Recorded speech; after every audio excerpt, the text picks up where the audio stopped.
Hi y'all, I'm Allison. Today's the big day. You've been submitting books that you would like to be selected for our November Start and Stop Buddy Read. And it's finally time to spin the wheel to find out which book's gonna win. I am so excited. Once again, y'all came through. We've got a great list to pick from. And I'm really glad it's not up to me to choose one because I don't know that I could have done it. Now, if you're not familiar with the Start and Stop Buddy Reads, we're buddy reading a book together. But I've added a little twist to it because we have 4 random page numbers that go with each book. And once we reach that page, we're going to stop, wait for about 24 hours, and then come back to our book and continue on reading. This creates some unintentional cliffhangers, and it really amps up the reading experience. So I will be vlogging everything, reacting, spoiling, and speculating as I go. And the videos will come out over the course of a little over a week. We had a lot of fun doing this October, and I can't wait to do it again.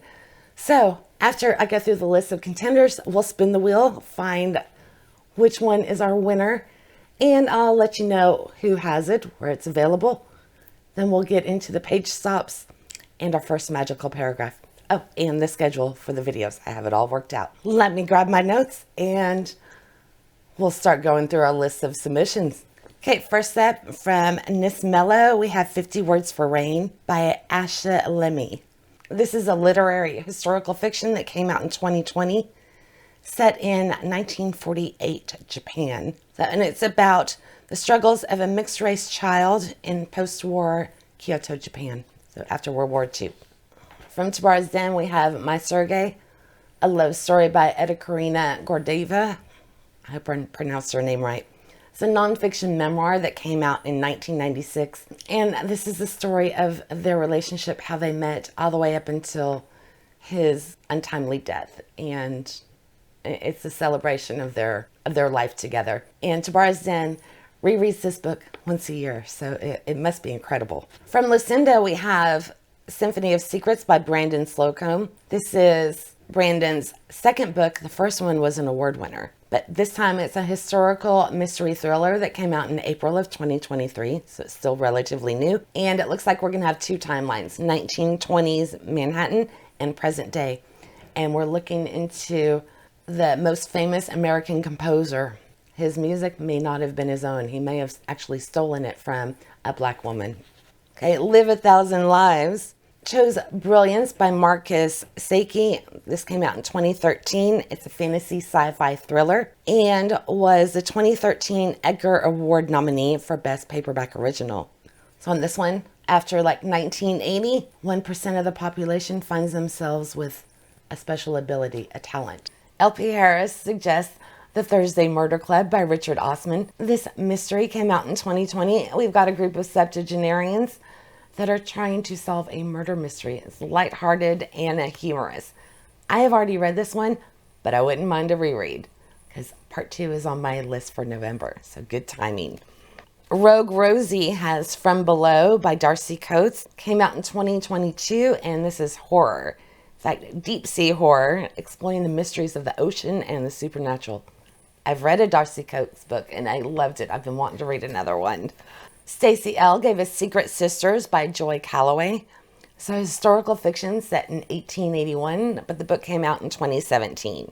Female empowerment and a friendship about the founding of our country's first sororities. So this was in Illinois, 1881. And since it's a shorter book, Stacey gave us 3 stopping points. From Abby Lynn, we have a book on her 30 before 30 list, and that is Good Omens by Neil Gaiman and Terry Pratchett. This also fits buzzword for November. So it's a 1990 fantasy about the end of the world and the final battle between good and evil with a lot of absurdity and humor. I also have this book. It's on my Nook as a vet. I've been meaning to get to it, but never have. With Cassie suggested, I Have Some Questions for You by Rebecca McKay. This is a 2023 literary mystery that she actually got from Book of the Month Club. So it's a murder mystery set at a boarding school. Our main character went to high school there, and there was a death, I believe, amongst her friends, and they thought that was resolved. Fast forward to present day. She goes back to the school as part of the faculty and learns that there was probably more to it, and they're going to be digging into that past death. So Michael E. chose The Shadow of the Wind by Carlos Ruiz Zafran, which is another one of my unread vets. This 2001 historical literary mystery thriller is set in Barcelona in 1945. So it's got a touch of mystery and a touch of romance. I guess it's marked mostly as a thriller. But our main character works at a bookseller, reads a book, loved it, wants to go into the author's backlist, discovers that everything has been erased. All of those, the backlist is gone. So he wants to know why. Then from reading on my breaks, we have A Darker Shade of Magic by V.E. Schwab. This 2015 fantasy, it's back to haunt me. And don't take that as a jab reading from on my breaks, because there's a history here. I tried to get this book from the library back in the day, and I couldn't get a hold of it. And it just, yeah, I have a history with this book, but it looks like I am meant to read it, because here it is once again. So in this one, it's an action-packed fantasy adventure with slow burn enemies to lovers romance.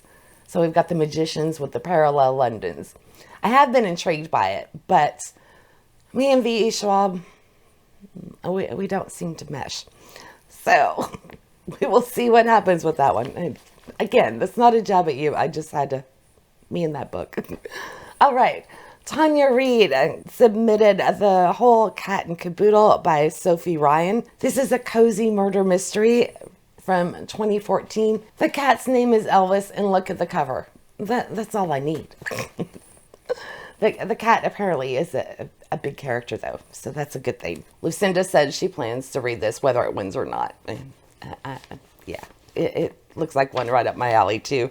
Then Ronnie gives us something a little on the heftier side, and that's The Crimson Petal and the White by Michelle Faber. This is a historical fiction set in 1870s London. Came out in 2002. We have a 19-year-old prostitute who manages to get away from that and better her life, climbing the social ladder, only to attract the dregs of society. Preening socialite, drunken journalists, untrustworthy servants, vile gutter snipes, and horrors of all kinds. So Ronnie said it's a chunkster and kind of intimidating, but this would be good motivation to actually start reading it. Almost 800 pages. Yikes. Moving on from Raw, we have Tolstoy in the Purple Chair by Nina Sankovich. This is a nonfiction memoir that came out in 2011. And this is overcoming grief through literature. Her sister dies, and to cope with her grief, she vows to read a book a day for a year, and it helps her heal. Okay, I had to charge my battery, so if we moved, that's why. Next up from Stacey Schultz, we have Murder in the Family by Cara Hunter. This is a 2023 mystery thriller, crime mystery thriller. We've got a cold case, fictional true crime series, and a family caught in the middle. I love a good mystery. Next up from Pagey Girl, we have Fourth Wing by Rebecca Yarros. 2023 fantasy romance. I'm sure y'all have seen this one floating around, which is one of the reasons that Pagey Girl recommended it, because not only is it super hyped, but the sequel is about to come out. So we've got a forbidden romance in a war college for dragon riders, which I am intrigued by this book.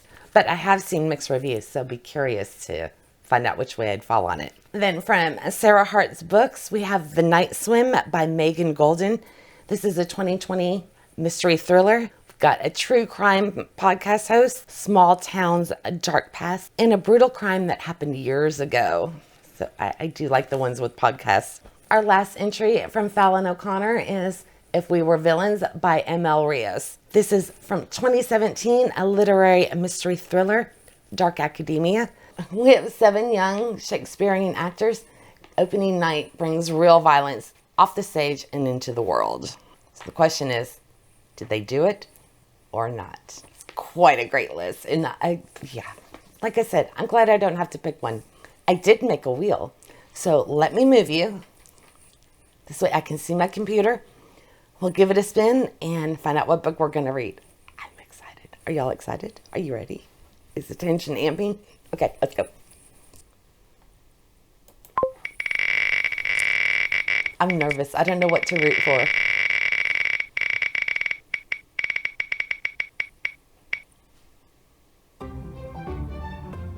Murder in the Family. What one was that? So this was chosen by Stacy Schultz, and I think we're going to have a good time with this one. There'll be tons to speculate about. So apparently Kara Hunt is a huge author over in Britain, and this is her American debut. So I have to see how she measures up over here. 8 episodes, 1 killer. You seem really high. There we go.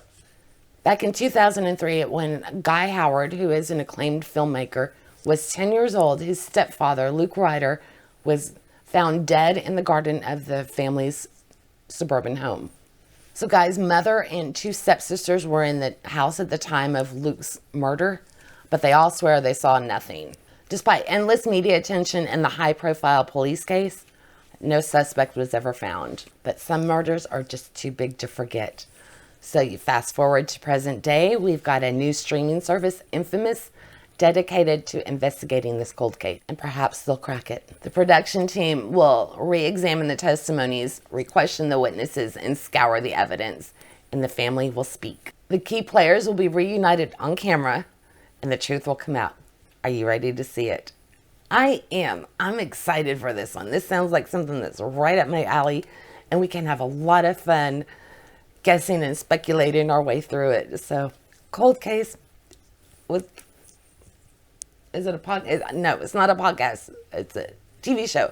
So, great pick, Stacey. On Barnes & Noble, it had something that Storygraph didn't, and that is, this is written like a TV documentary, and I am so excited for that. I love when there's like a unique format or angle to a book. So, yes. And this is a new release. It came out September 19, 2023. So, it is currently in the bookstore, which I love. Are y'all as excited for as I am? Okay, I am going to look and see where this book is available, give y'all a little rundown on prices, and then we will get into the stopping points, our first magical paragraph, and I will give you the video schedule on when you can expect these videos to come out. Okay, I've got a little bit of work to do. I will be right back. Here's what we're looking at. Barnes & Noble has it for $19.99. And on the Nook, it is $11.99. At Amazon, you can get the paperback for $15.29. Mass market paperback, which is $15.59. And on the Kindle, it's $11.99. For an audiobook, you can do a credit, or it's $17.63 with the full audio cast. Half-price books. My stores, I didn't realize you could search. So you can actually go to their website and search for a book. I don't know how accurate it is. The stores around me didn't have it in stock, but I could order it online, a used trade paperback for $9.99 plus shipping. So you might want to check Half Price Books website. And the library might be tricky because this just came out September 19th. So my library has 4 copies of it with 6 holds. So there's going to be a wait for that. Hopefully y'all aren't going to have a hard time getting your hands on it.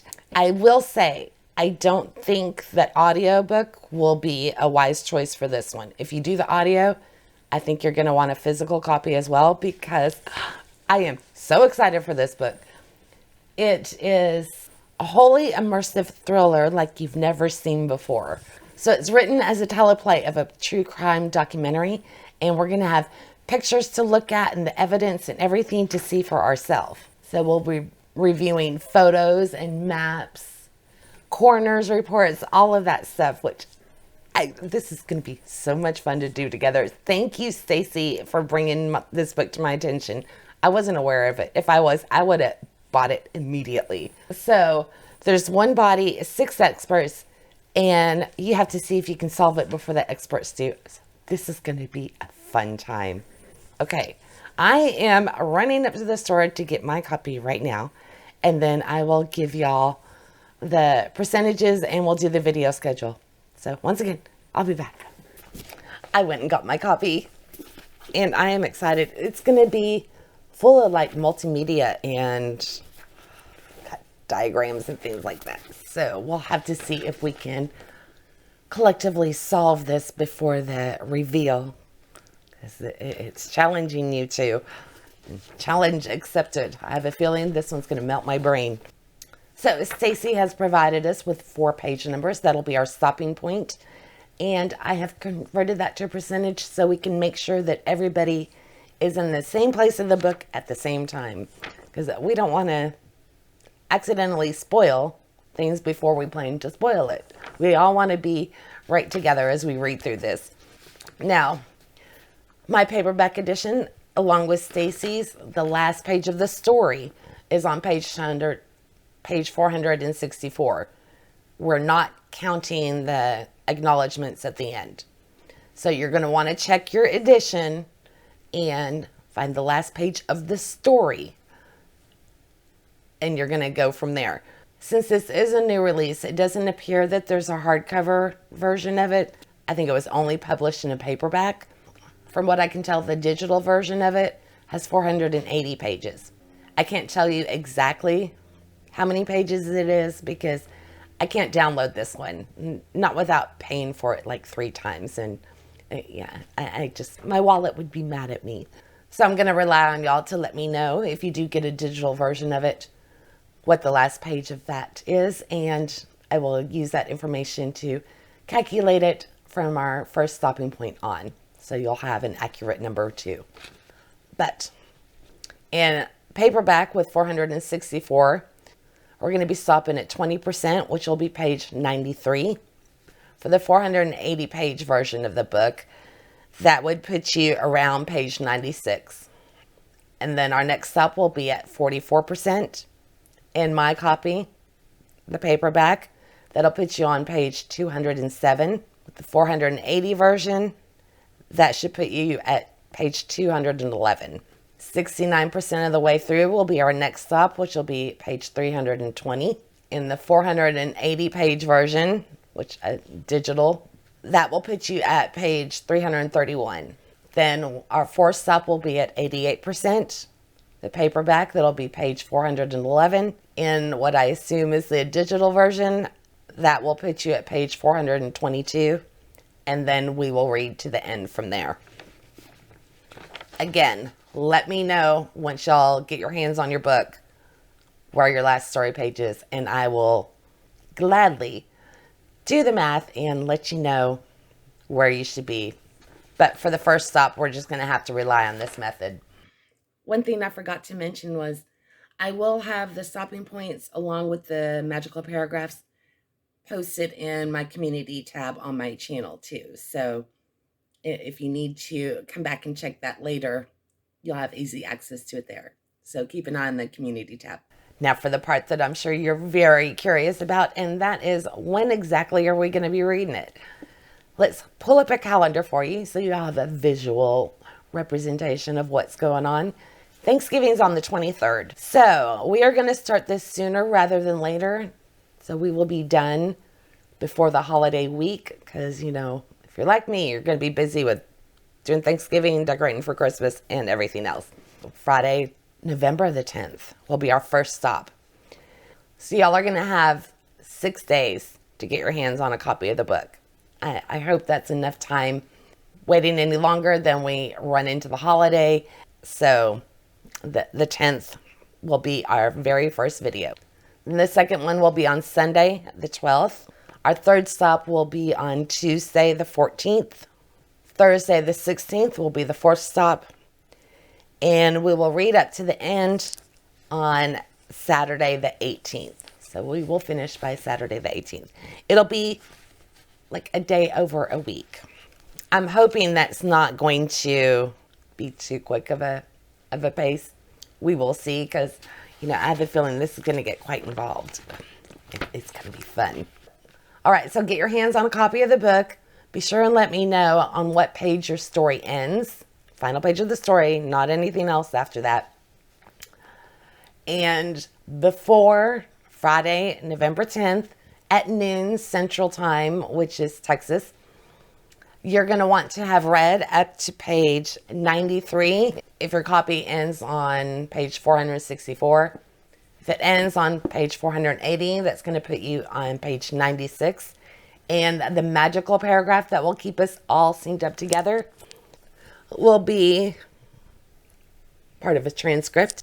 Bill Serafini, but that's not what I asked, is it? So there we go. I was making sure he wasn't repeating himself. He wasn't. So that's your first stopping point. And then you will put the book down until you watch the video on Friday. And then you'll be free to resume reading up until the next stopping point. I am super excited. I hope there's enough time for everybody to get a copy. I really hope y'all aren't going to struggle with library holds. If it is delayed, just know that I've set this up that you're able to join in at any point, even if you're not there on day one. And I will be watching comments and responding, even if you are late to the party. So don't feel like you're going to miss it. And I hope you'll still join in if you run into a delay in getting a copy. All right, I'm excited. Stacey, great pick. In fact, everybody, y'all came up with another great list of books, and this should be a fun time. And I have no idea what I was going to say, so I guess I will see you day after tomorrow for my Sims TBR game. I did it. I played. All right. See y'all next time. Bye.